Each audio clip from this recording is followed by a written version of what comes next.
Hello students, welcome to Paragon classes. Class 11th के लिए हम जो चैप्टर पढ़ रहे हैं वो चैप्टर वेक्टर्स पढ़ाया जा रहा है आपको। और लास्ट लेक्चर में आपको स्केलर प्रोडक्ट के बारे में सारी जानकारी दे दी गई थी। स्केलर प्रोडक्ट क्या होता है, कैसे फाइंड आउट किया जाता है, उसकी प्रॉपर्टीज क्या क्या हैं, और अगर वेक्टर्स आई जे के की फॉर्म में होते हैं तो उनका स्केलर प्रोडक्ट कैसे फाइंड आउट करते हैं। और साथ ही साथ मैंने बच्चों से एक क्वेश्चन भी पूछा था, एक रीजन बताना था बच्चों को। तो कुछ बच्चों ने आंसर दिया है, कुछ बच्चों को समझ में नहीं आया है। तो सबसे पहले आज का क्लास आगे बढ़ाने से पहले मैं वो जो क्वेश्चन लास्ट टर्न पर पूछा गया था बच्चों से, उसका आंसर बच्चों को दिखा देता हूं। तो हम चलते हैं उस क्वेश्चन के आंसर की तरफ।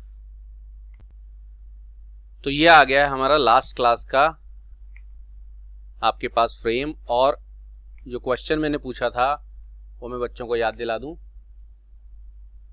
जब हम दो वेक्टर्स का मल्टीप्लिकेशन करते हैं, वो भी कौन से वाला, स्केलर प्रोडक्ट, जिसे हम डॉट प्रोडक्ट भी बोलते हैं, इन टर्म्स ऑफ आई जे के, जब वेक्टर आपको आई जे के की फॉर्म में दिए हों, तब आप ए डॉट बी करने के लिए जब ये मैथमेटिकल ऑपरेशन करते हैं तो उसके लिए आपको एक रूल बताया गया था।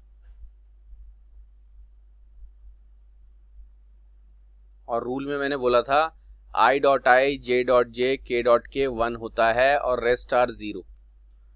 रेस्ट आर 0 का मतलब आई को जे से मल्टीप्लाई करें, जे को आई से, आई को के से, और बाकी किसी को भी किसी से करें तब आंसर 0 आएगा।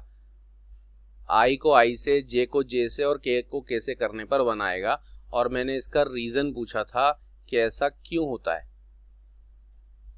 ये रूल किस वजह से आया, कहां से आया। तो मैं अब आपको उसका पहले रीजन बता देता हूं।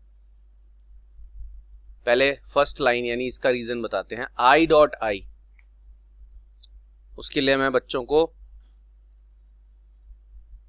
एक डायग्राम बना के दिखा रहा हूं।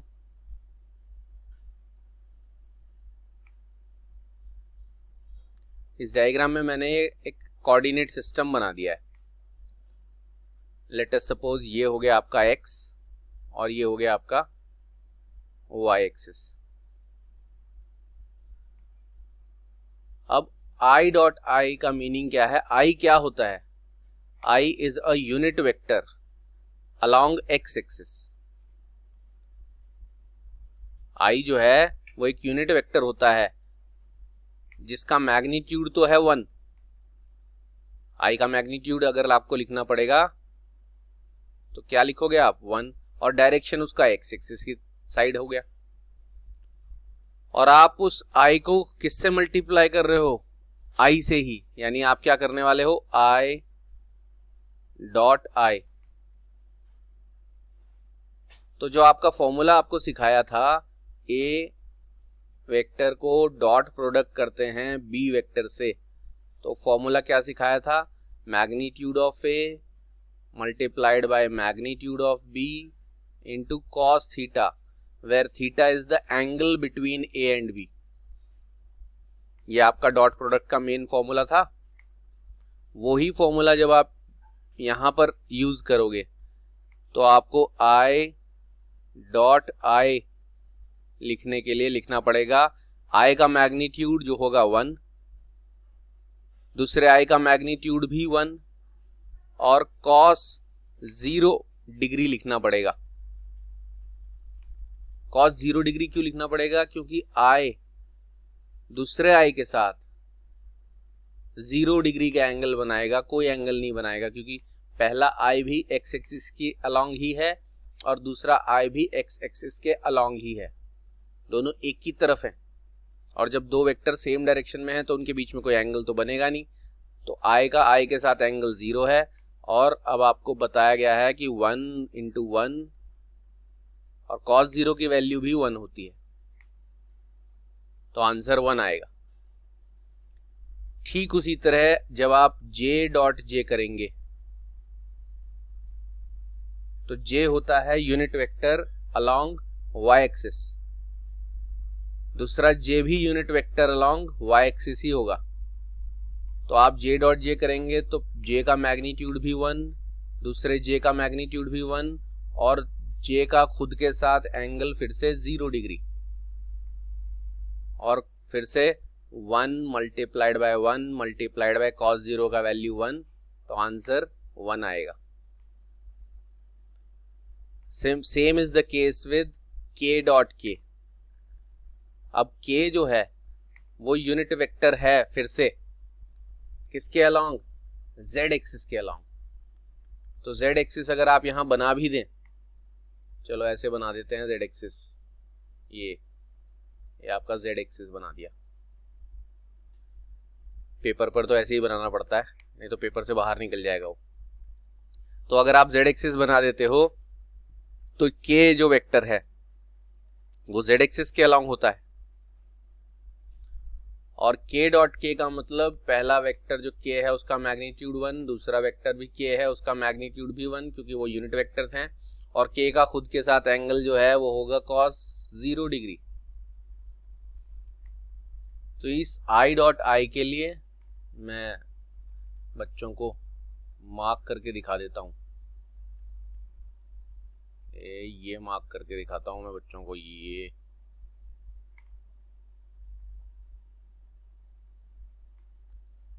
रहा, ये किसके लिए, i डॉट i के लिए। दूसरा दिखाते हैं,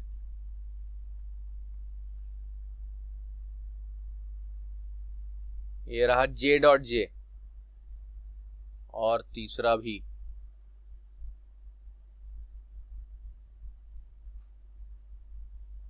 k डॉट k। तो आपको i dot i, j dot j और k डॉट k 1 2 3 क्यों है आंसर इनके 1। i डॉट i का आंसर भी 1 है, j डॉट j का आंसर भी 1 है और k डॉट k का आंसर 1 है, क्योंकि आपको ने इसको यूज करने के लिए, इसको सॉल्व करने के लिए ये फॉर्मूला यूज किया है। a डॉट b में कोई भी a और b कोई भी दो वेक्टर्स हो सकते हैं, यहाँ i डॉट i है, j डॉट j है, k डॉट k है। उसके लिए फॉर्मूला क्या है, दोनों वेक्टर्स का मैग्नीट्यूड लिखना है और उनके बीच का एंगल का कॉस। तो ये फर्स्ट आपका रीजन सॉल्व हो गया, जिससे आप पता लगा सकते हो कि i dot i, j dot j, k dot k 1 क्यों आता है। अब आपको दूसरा पार्ट भी सिखाते हैं, रेस्ट आर 0। रेस्ट आर 0 सिखाने के लिए मैं ये एग्जाम्पल आपको समझ में आ गया था। रूल्स तो आपने तब याद किए थे, सिर्फ रूल्स का रीजन नहीं सीखा था पिछले क्लास में।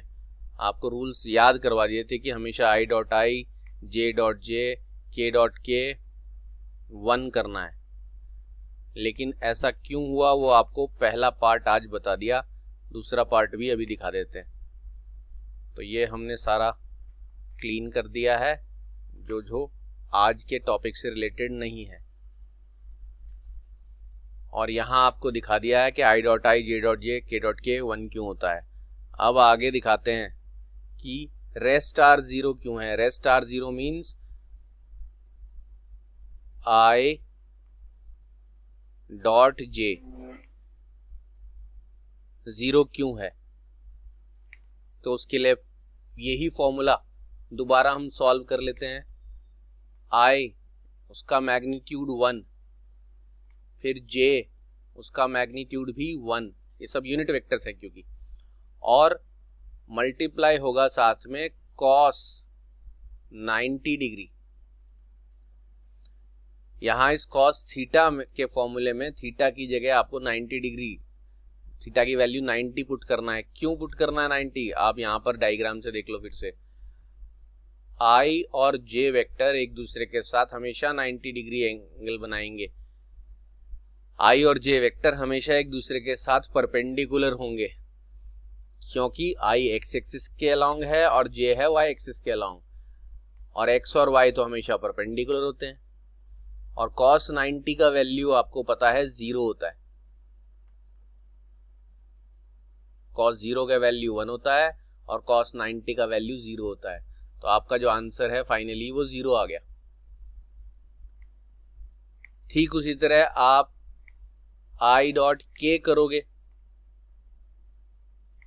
तो आई हो गया एक्स एक्सिस के अलोंग और के हो गया जेड एक्सिस के अलोंग, और एक्स और जेड भी, एक्स और वाई भी, वाई और जेड भी, एक वर्ड होता है म्यूचुअली परपेंडिकुलर। ये तीनों एक्सिस म्यूचुअली परपेंडिकुलर हैं, यानी आपस में एक दूसरे के परपेंडिकुलर हैं, और परपेंडिकुलर होने की वजह से तीनों एक्सिस के बीच का एंगल 90 डिग्री है। तो जब आप आई को के से, के को जे से, जे को आई से, कोई भी दो अलग अलग वेक्टर्स को मल्टीप्लाई करेंगे डॉट प्रोडक्ट में, तो आपका आंसर हमेशा 0 आएगा, क्योंकि cos 90 की वैल्यू 0 होती है।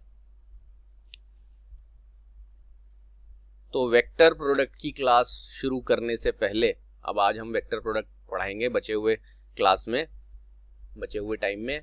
वो प्रोडक्ट क्लास शुरू करने से पहले आपको याद रखना है विद रीजन के दो सेम वेक्टर्स का आई और आई, जे और जे, के और के, तो सेम वेक्टर्स का डॉट प्रोडक्ट करते हैं, दो सेम यूनिट वेक्टर्स का डॉट प्रोडक्ट करते हैं अगर, तो 1 क्यों आता है, 1 आता है ये तो याद रखना ही है, लेकिन क्यों आता है वो रीजन बता दिए, क्योंकि उनके बीच का एंगल 0 होता है, मैग्नीट्यूड्स 1 होते हैं। और दो डिफरेंट वेक्टर्स का, यानी आई जे, जे और के और आई, तो डिफरेंट वेक्टर्स का मल्टीप्लिकेशन करते हैं तो आंसर हमेशा 0 आता है, क्योंकि वो दोनों वेक्टर्स जो भी आई या जे या के हैं, दे आर म्यूचुअली परपेंडिकुलर। तो फॉर्मूला यही लगता है आई जे के प्रोडक्ट में भी और नॉर्मल वेक्टर्स के लिए भी। तो अब आपको रीजन अच्छी तरह समझ में आ गया है स्केलर प्रोडक्ट का, और यहां हमारा स्केलर प्रोडक्ट पूरा कंप्लीटली फिनिश हो जाता है। अब हम आज की क्लास में नेक्स्ट टॉपिक बच्चों को पढ़ाते हैं वेक्टर प्रोडक्ट, जिसे हम क्रॉस प्रोडक्ट भी कहते थे। उसका छोटा सा आइडिया बस कंपैरिजन के लिए दिया गया था, कंप्लीट हम उसको आज करेंगे।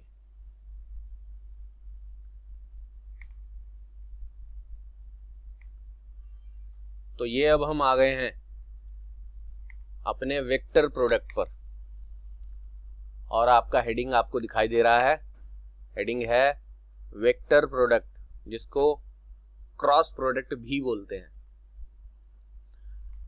तो शुरुआत जो हम कर रहे हैं वो सिंपल दो कोई वेक्टर्स ए और बी से कर रहे हैं, जिनका कुछ मैग्नीट्यूड होगा, कुछ डायरेक्शन होगा, जिसमें से मैग्नीट्यूड दोनों वेक्टर्स का आपको गिवन होगा।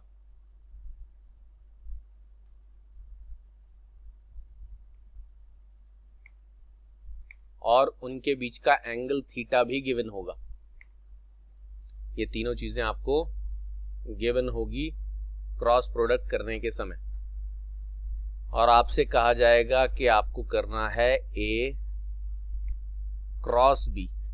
इसको पढ़ते भी ऐसे हैं, इसका प्रोनाउंसिएशन है ए क्रॉस बी, और डॉट प्रोडक्ट यानी स्केलर प्रोडक्ट को पढ़ते हैं ए डॉट बी।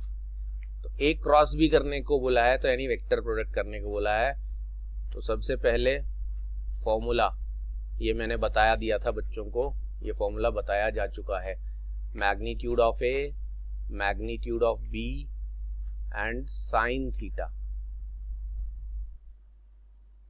तो सबसे पहला जो मेजर बेसिक डिफरेंस है फॉर्मूले में, उसके अलावा भी डिफरेंस है, लेकिन फॉर्मूले में जो डिफरेंस है वो ये है कि डॉट प्रोडक्ट में आप magnitude of a multiplied by magnitude of b और cos थीटा लिखते थे, और यहाँ magnitude of a, magnitude of b, sine theta लिखते हैं।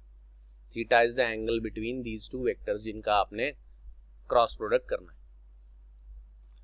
तो ये फॉर्मूला तो पहले भी बताया जा चुका है, इसमें इतनी कोई दिक्कत वाली बात है नहीं। जब आपको ए मैग्नीट्यूड, बी मैग्नीट्यूड और थीटा गिवन हो, इसमें वैल्यू पुट करें, आपका आंसर आ गया।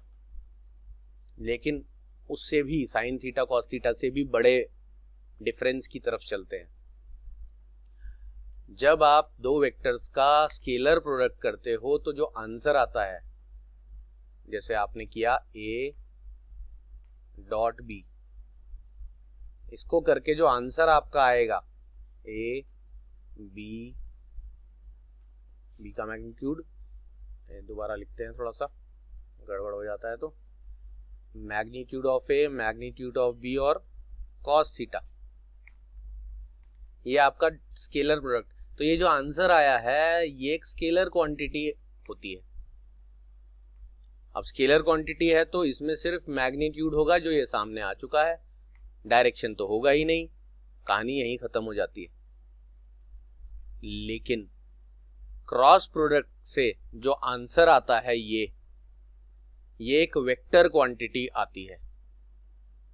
The cross product of two vectors give a vector quantity, give another vector।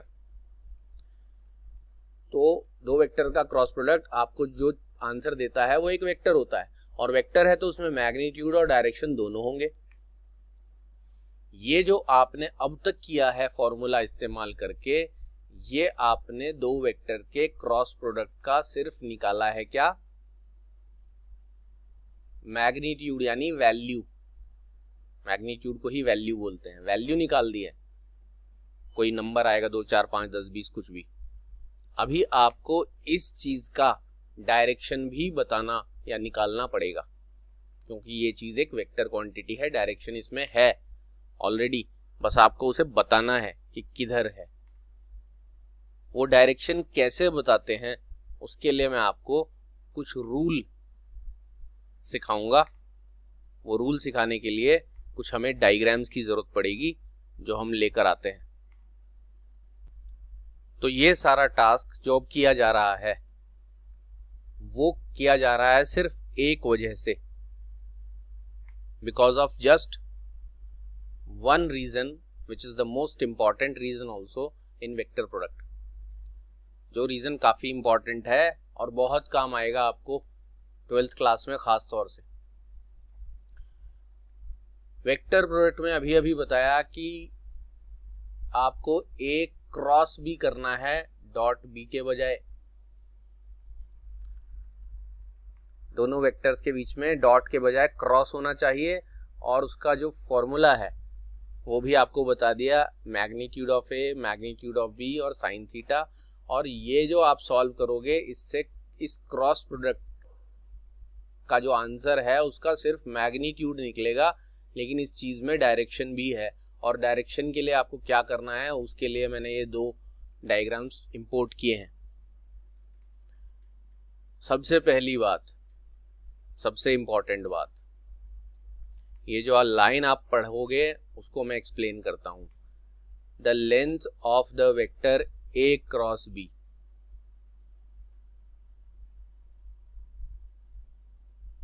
यहाँ स्मॉल ए में लिखा है, स्मॉल ए और स्मॉल बी में आप कैपिटल ए कैपिटल बी से भी डिनोट कर सकते हो वेक्टर्स को। और लेंथ ऑफ वेक्टर का मतलब हो गया मैग्नीट्यूड,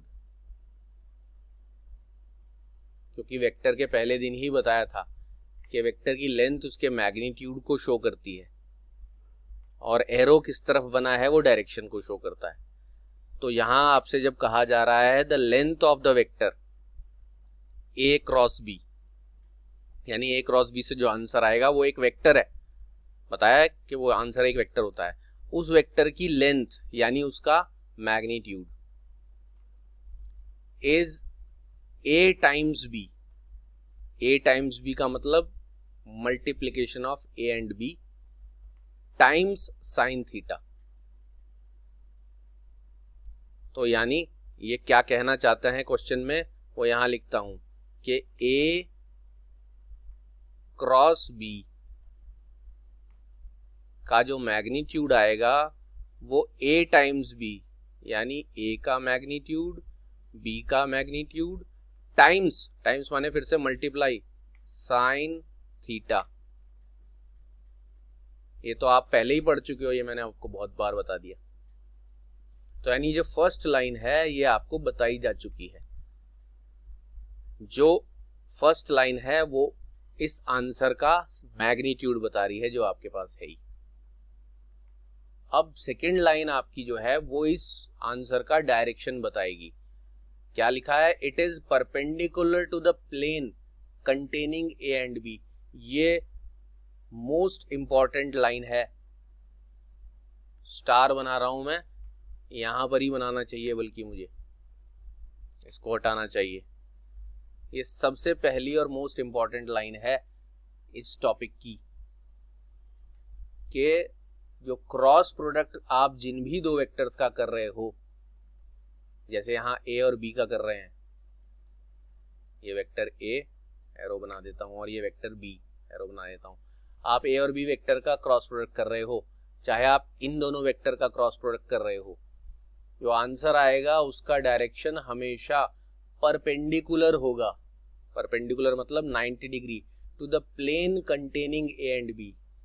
प्लेन मतलब वो सरफेस जिस पर ए और बी बने हैं, उस सरफेस के परपेंडिकुलर होगा। यानी यहां तो इससे आपको अच्छी तरह समझ में नहीं आता, इसलिए मैंने ये वाला डायग्राम इंपोर्ट किया है।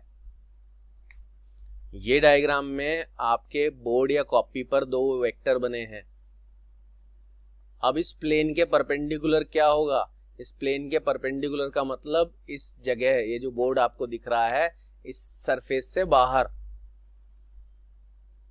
और आप कॉपी पर अगर ये दोनों एरोज बनाओगे ए और बी, तो कॉपी के प्लेन से बाहर।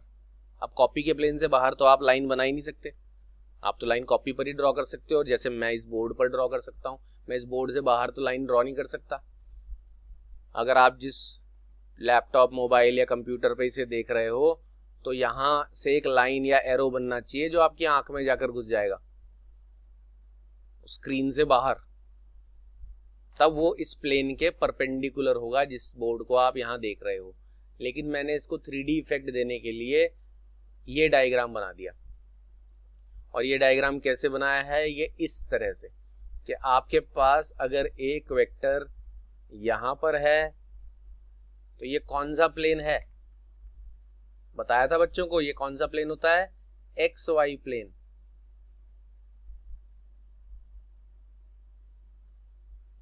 ठीक है जी, कौन सा प्लेन है ये? X y plane. क्यों है ये एक्स वाई प्लेन? क्योंकि आपको दिख रहा है इस डायग्राम में, गौर से देखने पर देखें, ये कौन सा एक्सिस दिख रहा है? X axis. ये कौन सा एक्सिस दिख रहा है? Y axis. तो ये जो आपका ये जो सरफेस है, ये एक्स वाई प्लेन है। और मैंने बच्चों को बताया था जब ये 3D वेक्टर्स की बात हमारी हुई थी, 3 डायमेंशनल एक्सिस की बात हुई थी, कि आप इसको रूम मान सकते हो। आपके रूम, जिस कमरे में आप बैठे हो, ये वो रूम का एक कॉर्नर वाला हिस्सा आपको दिखाई दे रहा है, जिसमें ये रूम का फ्लोर है, और ये एक वॉल है, ये दूसरी वॉल है। वॉल 4 होती हैं, इनमें से 2 वॉल्स और फ्लोर, और ये नीचे कॉर्नर, कमरे का नीचे का वाला कोना, फ्लोर पर जो कोना होता है जहां दोनों वॉल्स और फ्लोर आपका मिल रहे होते हैं, तो ये ओरिजिन है। तो आप अगर एक एरो यहां पर बनाओगे जिसको आप ए लिखोगे, तो आपने वो एरो या वेक्टर कौन से प्लेन में बनाया? एक्स वाई प्लेन में। दूसरा वेक्टर आप ऐसे बनाओगे, इसको हटा देते हैं एफ को, एफ फॉर फ्लोर है, वो बता दिया आपको, तो अब आपको पता चल गया एफ क्या है। और आपने दूसरा वेक्टर यहां पर बना दिया। अब ये जो दोनों एरो आपको दिख रहे हैं, ये दोनों वेक्टर हैं, और ये उनके बीच का एंगल है। ये दोनों वेक्टर आपके फ्लोर पर बने हुए हैं। फ्लोर एक प्लेन है, एक सरफेस है। तो इन दोनों का क्रॉस प्रोडक्ट करके जो आंसर आएगा, उस वेक्टर का डायरेक्शन इन दोनों के परपेंडिकुलर होगा, या यूं कहें इस प्लेन के परपेंडिकुलर होगा जिस प्लेन में वेक्टर बने हैं। और इस प्लेन के परपेंडिकुलर कहां होगा? तो यहां होगा, क्योंकि ये दोनों वेक्टर कौन से प्लेन में बने हैं? एक्स वाई प्लेन में। और एक्स वाई प्लेन के परपेंडिकुलर कौन सा होता है? जेड। ये तीनों आपस में परपेंडिकुलर होते हैं, तो एक्स और वाई के परपेंडिकुलर एक ही ऑप्शन बचता है, जेड। वही चीज यहां पर दिखाई गई है ये इस डायग्राम में। इस डायग्राम में ये जगह है, ये वाली जहां मैंने टिक मार्क लगाया है, ये वो सरफेस है। जिस सरफेस पर या फर्श पर आपने दोनों वेक्टर बनाए हैं, एक ऐसे और एक ऐसे, ए और बी। आप इसे अगर अपनी कॉपी मान लेते हो, इस जगह को जहां टिक मार्क लगाया है, तो कॉपी अगर आप हाथ में पकड़े हुए हो, एक अपना पाम लें और उसको सीधा करके उसके ऊपर कॉपी रखें, तो ये आपकी कॉपी या रजिस्टर जो भी जिसमें आप लिखते हो ये है अगर, तो आपका जो ए और बी उसमें बने हैं कॉपी के पेपर पर, तो आपका जो क्रॉस प्रोडक्ट आएगा ए और बी का, उसका डायरेक्शन कॉपी के पेपर से बाहर निकल रहा होगा। और आपको भी एग्जांपल बताया, अगर आप इसको स्क्रीन पर देख रहे हो तो जिस स्क्रीन पर ये दोनों वेक्टर बने हैं उस स्क्रीन से बाहर आपकी आंख की तरफ, आपकी बॉडी की तरफ वो चल रहा होगा वेक्टर, जो यहाँ दिखाया जा नहीं सकता। लेकिन यहाँ पर ये देखिए, ये ए क्रॉस बी, ये वाला जो पर्पल कलर से ये जो वेक्टर बना है, ये ए क्रॉस बी का डायरेक्शन है, जो दिख रहा है दोनों के ही, ए और बी दोनों के ही परपेंडिकुलर है।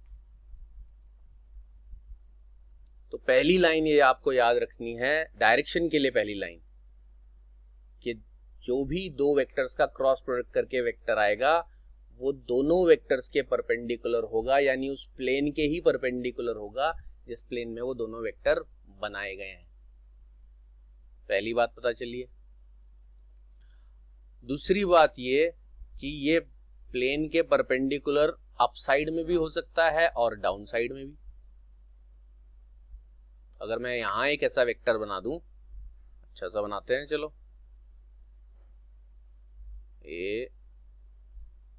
इसको हटा देते हैं और एक अच्छा सा वेक्टर बना के दिखाते हैं आपको।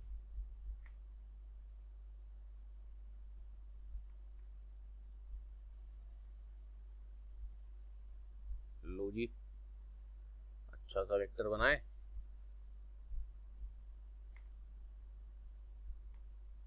ये देखो,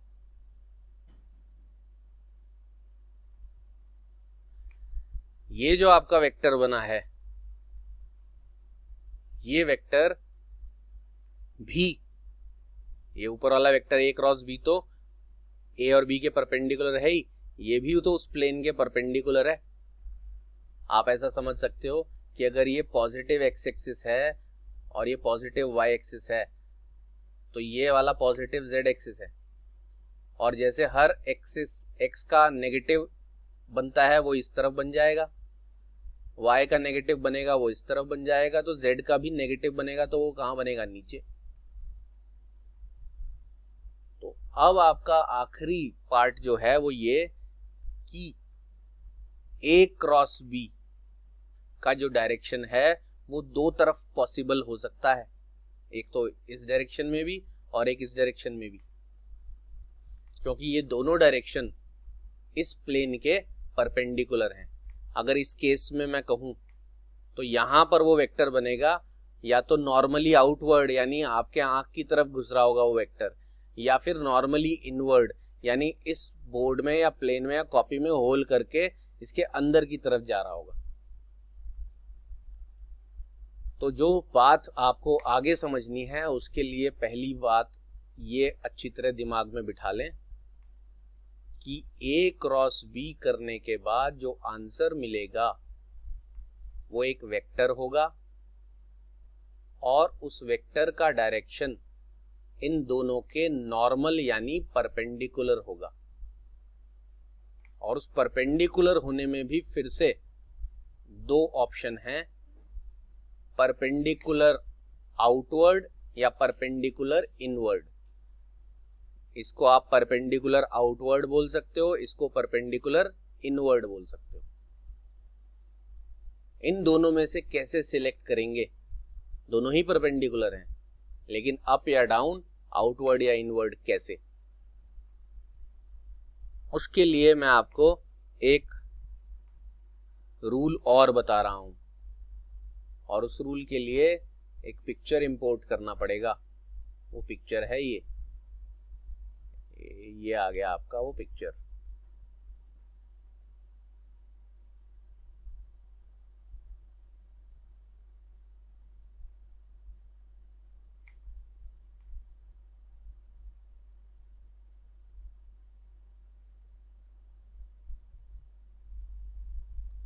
ये आपका पिक्चर आ चुका है। किस चीज का पिक्चर है ये दिख रहा है बच्चों को? ये एक स्क्रू है। स्क्रू आपने देखा होगा, स्क्रू ड्राइवर से उसको घुमाते हैं, ठीक है जी। तो अब आपने सबसे पहला काम क्या करना है, ये इमेजिन करना है। रियलिटी में तो आपके पास हमेशा स्क्रू नहीं होगा, जब एग्जाम में बैठे होंगे स्क्रू लेके थोड़ी जाओगे। जो लिखने के लिए सामान लेकर जाते हो, कॉपी पेन, ज्यादा से ज्यादा ज्योमेट्री बॉक्स, तो आप स्क्रू तो आपके पास होगा नहीं। लेकिन आपको ये डायग्राम अगर देखोगे अभी तो आपको हमेशा के लिए ये याद हो जाएगा और आपके दिमाग में वो पिक्चर, वो वीडियो चलेगा जो आप अभी देख रहे हो, कि जिस प्लेन में वो दोनों वेक्टर बने हैं, जहां से वो वेक्टर स्टार्ट होते हैं इस पॉइंट पर, इस पॉइंट से कहना चाहिए, वहां पर आपको इमेजिन करना है कि आपका एक स्क्रू रखा है। इसलिए मैंने इसके साइड में रख दिया, असल में स्क्रू यहां पर होना चाहिए। और स्क्रू रखने के बाद आपको उस स्क्रू को रोटेट करना है ए से बी तक। ए से बी तक क्यों? क्योंकि आप फाइंड आउट कर रहे हो ए क्रॉस बी। स्मॉल कैपिटल की चिंता ना करें, अल्फाबेट्स स्मॉल से भी डिनोट कर सकते हो, वेक्टर को कैपिटल से भी, ऊपर एरो लगा हुआ है। इस केस में क्योंकि स्मॉल से किया गया है इसलिए मैं स्मॉल से ही करके दिखा रहा हूं। अगर आप इस केस में कहेंगे तो आप क्या कैलकुलेट कर रहे हैं, ए क्रॉस बी। तो जब आप ए क्रॉस बी कर रहे हैं तो आपको ए से बी की तरफ रोटेट करना है, यानी आप इस स्क्रू को रोटेट करोगे ऐसे। और ये बात बच्चों को पता होती है सबको कि किस तरफ रोटेट करने से स्क्रू किस तरफ बढ़ता है। अगर आप किसी चीज में स्क्रू लगा के उसको क्लॉकवाइज घुमाएंगे, मान लो यहां पर आपने एक स्क्रू लिया, ये लो स्क्रू बना देता हूं मैं, ये स्क्रू है। अगर आप इसको क्लॉकवाइज घुमाओगे, और ये स्क्रू का जो हेड है ना, वो मैं हेड दिखा देता हूं, और ये जो इसकी टिप है, मान लो वो बोर्ड में अंदर की तरफ है और मैं स्क्रू को बोर्ड में अंदर घुसाना चाहता हूं, अंदर फिक्स करना चाहता हूं, अंदर ड्राइव करना चाहता हूं। स्क्रू ड्राइवर इसीलिए बोलते हैं। तो मुझे अंदर ड्राइव करने के लिए स्क्रू को ऐसे घुमाना पड़ेगा, यानी क्लॉकवाइज, तभी अंदर फिक्स होता जाएगा। और अगर मुझे इसे अनस्क्रू करना है, यानी मुझे इसे बाहर निकालना है, कई बार आपको कोई चीज ओपन करने के लिए, कोई मशीन ओपन करने के लिए, कोई डिवाइस ओपन करने के लिए आपको उसके स्क्रू खोलने पड़ते हैं। रिपेयरिंग के टाइम स्क्रू खोल के उसको ओपन किया जाता है। तो आपको स्क्रू ओपन करने के लिए, यानी अनस्क्रू करने के लिए, उसको बाहर निकालने के लिए उसको एंटी क्लॉकवाइज घुमाना पड़ेगा। क्लॉकवाइज घुमाने पर स्क्रू अंदर की तरफ जाता है और एंटी क्लॉकवाइज घुमाने पर बाहर की तरफ निकलता है। यहां पर अगर आप स्क्रू रख के उसको ए से बी की तरफ घुमा रहे हो तो आप ये जो रोटेशन देख रहे हो ये एंटी क्लॉकवाइज हो रहा है। एंटी क्लॉकवाइज हो रहा है मतलब स्क्रू किस तरफ जाएगा, ऊपर की तरफ, बाहर निकलेगा। इस सरफेस से आप एक कोई लकड़ी का टुकड़ा रखकर उसके ऊपर एक होल करके ये एक्टिविटी कर भी सकते हो। एक स्क्रू कहीं पर आपको घर में मिल जाएगा आसानी से, कोई पुराना खिलौना, कोई टॉय वगैरह टूटा हो, कोई पुराना रिमोट वगैरह, इस तरह की कोई भी चीज हो, आपको स्क्रू मिल जाएगा। नहीं तो आप ₹1 में बहुत सारे 2-3 स्क्रू आ जाते हैं छोटे वाले, तो आपको ₹1-2 के हार्डवेयर की शॉप से स्क्रू मिल जाएगा। तो स्क्रू अरेंज करना बच्चों के लिए इतनी मुश्किल बात नहीं है। स्क्रू अरेंज करने के बाद आप उसे किसी भी सरफेस पर अपनी टेबल पर रखकर ही रोटेट करके देख लो। क्लॉकवाइज रोटेट करोगे तो वो टेबल में अंदर जाने की कोशिश करेगा, एंटी क्लॉकवाइज रोटेट करोगे तो वो बाहर आने की कोशिश करेगा। तो इस केस में, पर्टिकुलर इस केस में, बाकी सारी चीजें हटाते हैं, पर्टिकुलर इस केस में आप क्या फाइंड आउट कर रहे हो, ए क्रॉस बी। जब आप a cross b find out कर रहे हो तो आपने स्क्रू को यहां पर रखकर उसको ए से बी की तरफ रोटेट किया, ये देखो एरो दिखाया जा रहा है, ये जैसे एरो दिखाया जा रहा है, ए से बी की तरफ रोटेट करने पर वो स्क्रू बाहर आएगा। अगर आपने यहाँ स्क्रू रखा है तो वो स्क्रू आपकी तरफ चलना शुरू कर देगा। जो मैं वेक्टर कह रहा था आपकी आंख में घुसेगा तो वो स्क्रू भी आपकी आंख की तरफ चलेगा। और अगर आपने b cross a find out करना होता, यहाँ तो ए क्रॉस बी किया है, b cross a find out करना होता तो आप क्या करते, वो भी मैं दिखाता हूं। यहां मैं बनाता हूं एक वेक्टर ए और दूसरा वेक्टर बी, ये ए और ये बी। और अब आप बी क्रॉस ए करने वाले हो तो इसे भी कैपिटल में लिख देते हैं। कैपिटल स्मॉल का टेंशन ना लें, वेक्टर को कैपिटल में लिखो या स्मॉल में लिखो, सिंबल से फर्क नहीं पड़ता। अब आप बी क्रॉस ए अगर करने वाले हो तो आपको इसे बी से ए की तरफ रोटेट करना पड़ेगा। देख रहे हैं इन दोनों में डिफरेंस। आप ए से बी की तरफ रोटेट कर रहे हो तो स्क्रू बाहर की तरफ निकलेगा, लेकिन अगर आपने बी से ए की तरफ रोटेट किया तो यहां से वो स्क्रू अंदर जाना शुरू हो जाएगा। और सेम इज द केस यहां पर। मैं दोबारा दिखाता हूं, लो जी। अब मैं ये एंगल हटा देता हूं, ये भी हटा देता हूं, और अगर यहीं पर इसी केस में मुझे बी क्रॉस ए पूछ लिया जाए तो मैं अब की बार बी से ए की तरफ जब रोटेट करूंगा स्क्रू को यहां रखकर तो स्क्रू टाइट होगा, और टाइट होगा तो वो ऐसे घूमेगा, ऐसे घूमेगा यानी क्लॉकवाइज घूमेगा, और क्लॉकवाइज घूमेगा तो वो कहां जाएगा, यहां पर जाएगा।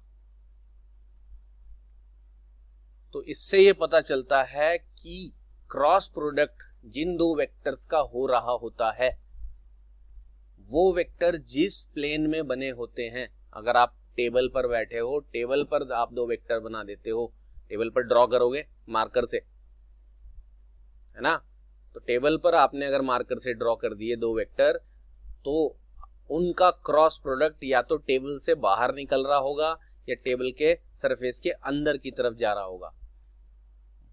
बाहर या अंदर इन दोनों में से ही एक ऑप्शन होगा। ये तो डेड श्योर, ये डेड श्योर है कि टेबल के टॉप से आउटवर्ड या टेबल टॉप से इनवर्ड, इनके अलावा तो कोई ऑप्शन हो ही नहीं सकता। अब आउट या इन में से दोनों में से चूज करने के लिए आपको स्क्रू की जरूरत पड़ती है।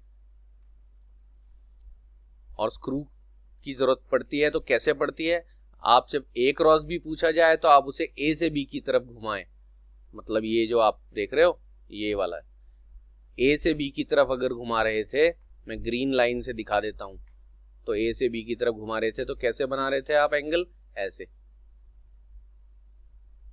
ए क्रॉस बी के लिए ए से बी की तरफ रोटेट करें इसको, तो स्क्रू को रख के रोटेट करेंगे तो स्क्रू किस तरफ बढ़ रहा है आपको पता चल जाएगा। और बी क्रॉस ए पूछा जाए तो बी से ए की तरफ रोटेट कर दें, रेड वाला मार्क बी से ए की तरफ रोटेट कर रहा है तो स्क्रू अंदर की तरफ जा रहा है। तो यानी वेक्टर या तो नॉर्मली आउटवर्ड होगा या नॉर्मली इनवर्ड होगा परपेंडिकुलर ही। और इस रूल को राइट हैंड स्क्रू रूल कहते हैं।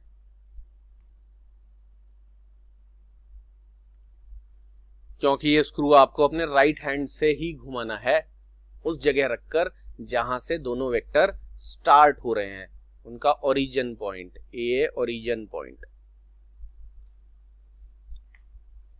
तो अब आपको क्या चीज एक्सप्लेन किया गया है वो मैं अलग से सम अप करके आपको दिखाता हूं। तो ये है आपके सामने वो सारी चीजें जो आपने आज सीख ली हैं क्रॉस प्रोडक्ट या वेक्टर प्रोडक्ट के लिए। तो सबसे पहले आपको दिखाया है मैग्नीट्यूड ऑफ क्रॉस प्रोडक्ट कैसे निकालते हैं, क्योंकि इसमें मैग्नीट्यूड और डायरेक्शन दोनों है तो आप दोनों अलग अलग फाइंड आउट करेंगे। मैग्नीट्यूड जिसे लेंथ भी कहा जा रहा है ऑफ ए क्रॉस बी निकालने के लिए आप A times B times sine theta करेंगे। यानी जो भी दो वेक्टर हैं उनके मैग्नीट्यूड को मल्टीप्लाई करेंगे, साइन थीटा करेंगे, जैसे ऐसे लिखा है, और थीटा उनके बीच का एंगल है ही। और डायरेक्शन के बारे में बताया गया है, it is perpendicular to the plane containing a and b, यानी जिस प्लेन में, जिस सरफेस पर वो दोनों वेक्टर्स बने हैं उनका क्रॉस प्रोडक्ट जो एक वेक्टर होता है उसका डायरेक्शन उन दोनों के परपेंडिकुलर या उस प्लेन के परपेंडिकुलर होगा। अब परपेंडिकुलर आउटवर्ड होगा या इनवर्ड होगा, इसके लिए आपने यूज किया है ये स्क्रू रूल, जो कि कहता है, लिखा है नीचे, डायरेक्शन ऑफ क्रॉस प्रोडक्ट के लिए आपने यूज किया है राइट हैंड स्क्रू रूल। क्या कहता है right hand screw rule? Rotate a right handed screw, ये आप स्क्रू देख रहे हो, इसको रोटेट करना है from the first vector to the second vector. First और सेकेंड कैसे डिसाइड होगा? जब आपसे पूछा जा रहा है ए क्रॉस बी, तो उसमें फर्स्ट वेक्टर ए है और सेकेंड वेक्टर बी है। अगर आपसे पूछा जा रहा है बी क्रॉस ए, तब आपका फर्स्ट वेक्टर बी है और सेकेंड वेक्टर ए है। तो ए क्रॉस बी के लिए, जैसा कि मैंने बताया, बच्चों को रोटेट करना है ए से बी, ऐसे एरो लगा लें और स्क्रू को ऐसे रोटेट कर दें, ठीक है जी। तो ऐसे रोटेट करेंगे, स्क्रू बाहर की तरफ आएगा यानी नॉर्मली अपवर्ड। और बी क्रॉस ए के लिए आपको स्क्रू को ऐसे रोटेट करना है, यानी स्क्रू ऐसे रोटेट होगा। जब स्क्रू ऐसे रोटेट होगा रेड वाली पोजीशन में, तो वो बाहर निकलेगा, और स्क्रू ग्रीन वाली पोजीशन वाले डायरेक्शन में रोटेट होगा, जैसे कि ये ग्रीन वाला ऐसे, ये ऐसे रोटेट होगा, तो वो इनवर्ड जाएगा। तो rotate a right handed screw from the first vector to the second vector through the smaller angle between them. ये इन दोनों के बीच का एंगल जो है, क्योंकि एंगल ऐसा भी हो सकता है, ये भी एंगल हो सकता है, ये नहीं लेना, ये स्मॉलर एंगल नहीं है, इसलिए उनके इनसाइड वाला स्मॉलर एंगल लेना है। Between them then the direction of advancement of the screw. Direction of advancement मतलब जिस डायरेक्शन में स्क्रू एडवांस होता है, यानी चलता है, बढ़ता है ऊपर या नीचे, gives the direction of cross product of two vectors. उससे आपको डायरेक्शन पता चल जाएगा। लेकिन इतना जरूर याद रखें, ये वाली फैक्टर बच्चे 12th आते आते भूल जाते हैं, न भूलें कि दो वेक्टर्स का क्रॉस प्रोडक्ट, ये वेक्टर ए बी, आपको ए क्रॉस बी पूछा जाए या बी क्रॉस ए पूछा जाए, जिस प्लेन में वो वेक्टर बने होते हैं उनसे परपेंडिकुलर आउटवर्ड या परपेंडिकुलर इनवर्ड ही होता है, और कोई ऑप्शन नहीं होगा।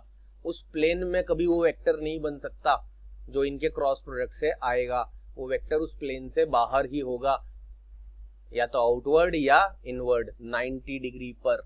ये रूल हमेशा याद रखना कि जिस प्लेन में दो वेक्टर बने हैं उनका क्रॉस प्रोडक्ट कभी उस प्लेन में नहीं बन सकता, उस प्लेन से आउटवर्ड या प्लेन के इनवर्ड होगा 90 डिग्री पर। तो यहां आज हमारा खत्म होता है वेक्टर प्रोडक्ट का फर्स्ट पोर्शन। नेक्स्ट क्लास में आपको वेक्टर प्रोडक्ट पढ़ाया जाएगा, किन वेक्टर्स का? फिर से ए और बी का, लेकिन वो ए और बी वेक्टर आई और जे और के की फॉर्म में होंगे, जैसे 3i 2j और 4k ऐसे बोला था। तो आपने डॉट प्रोडक्ट भी सीखा था आई जे के वाले वेक्टर्स का, तो आपको क्रॉस प्रोडक्ट भी सिखा दिया जाएगा आई जे के वाले वेक्टर्स का। और इसी के साथ आपका वेक्टर का थ्योरी क्लास फिनिश हो जाएगा नेक्स्ट लेक्चर में, और आपको कुछ स्पेशल टाइप के न्यूमेरिकल क्वेश्चंस करवाए जाएंगे वेक्टर से रिलेटेड, जो अब तक सीखे गए किसी फॉर्मूला पर बेस्ड नहीं है, वो अलग से ही है, तो अलग से करवाए जाते हैं वो क्वेश्चन। तो नेक्स्ट क्लास में आपका वेक्टर लेक्चर फिनिश हो जाएगा, पूरा वेक्टर्स टॉपिक फिनिश हो जाएगा नेक्स्ट लेक्चर में, ऐसा कहना चाहिए। तो अब आपसे मिलेंगे नेक्स्ट लेक्चर में ब्रेक के बाद। तब तक के लिए good bye and take care.